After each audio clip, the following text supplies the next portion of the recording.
Man, this is lifestyles of the poor and unfucking fortunate. But I tell you what, but bitch, we got views. First of all, always from Illinois, like where you're at? So, my whole family's from Pikeville, Kentucky, Lick Fork. Oh, okay. So, I didn't know that. Eastern Kentucky. Yeah, Pikeville, yeah. And then I was the first one born up here. And so I spent every summer with my grandfather. As soon as school got out, I was in Kentucky. Mm-hmm. And, you know, it was my best memories that I actually have as a kid and even like a teenager were with my grandfather. But as soon as school got out, I was there, and as soon as school, like a week before school was about to go back, I went back home. But yeah, I Illinois is my state. I don't know how to explain really how I grew up. I was my biological father. He was with my mom till I was about 1. I seen him on and off, until I was about a teenager, and then after that, it was like, he had got married and had another child, and it was like I was interfering in his new life. So, my real father, which is it almost makes me want to cry, because it's like I look a lot like him, and my daughter looks identical to him. Oh, okay. And it makes me sad because I just don't fuck with my dad, and he don't fuck with me. Yeah. And I don't fuck with him either. So it's like there's a big hole in my heart or whatever missing in my life. And the guy that did raise me, who my I have a brother, Danny and Patrick. We grew up very close. The guy that did raise me, he was only there till I was 7, and then my mom and him got divorced. My mom's been married 3 times, and every time I speak about my mom takes it very personal, because I'm telling my story, and it's like she did something wrong, and it's not that she did anything wrong. It's just life.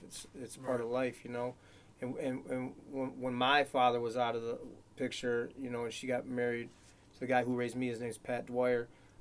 We lived in a trailer on the south side of Chicago. And then when I was like 8, they got divorced. We lived in a little house in the suburbs. And,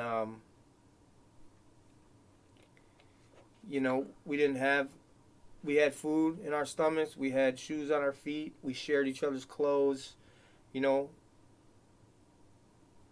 I know all about sneaking in candy bars and pops to the movie theater, or opening up your lunch and your little bag, and so I don't know if it was rough. It was what it was, man. It wasn't what my other friends. Well, my other friend just got a car. I didn't get my first car till I paid for it. When I was 18. Yeah. You know what I mean?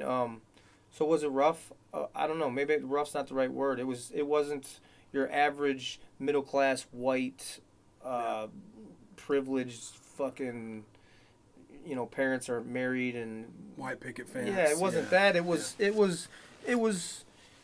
and my brothers taking showers together, because there was 3 of us, and by the time of us 3 got out of the showers, my mom still had a shower, my sister had a shower, so there would be no hot water left. So we showered together until I was in high school. My little brother Danny, he's scared of the dark when he was a little guy, so he slept in my bed. We all slept in the same room, but every night he'd be sleeping in the bed with me, and he always breathed real loud, and I'd be like, "Yo, wake the fuck up, like Danny, like stop it." He's like breathing in my mouth, and he's my closest brother, and he's not my closest in age, but he's my best friend. Yeah.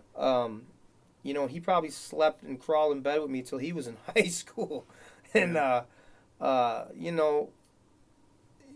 Aldi's and the shitty cereal, and now Aldi's is popping though. Everywhere you go, there's fucking Aldi's. But like the kids I went to high school with, though, it was a big high school, and they were all come from nice suburb areas, and they were all had money and drove to school and could buy lunch, and the shit that I'm talking about or saying that it wasn't rough. I guess it was just, this is what it is, motherfucker. Like, what I'm saying? You want some ramen noodles? I got you.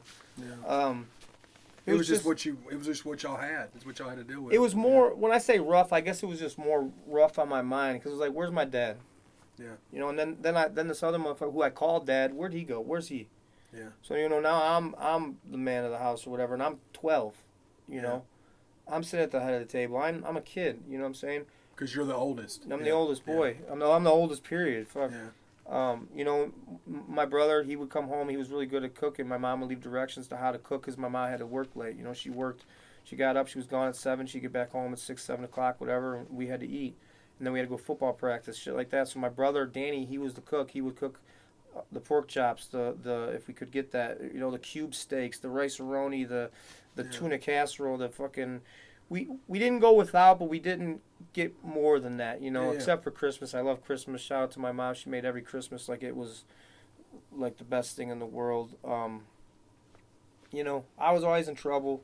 I always, like I said, I always had some type of chip on my shoulder, and I think that came from, you know, not really having a father figure, except my grandfather. That was my father figure to me. Mm-hmm.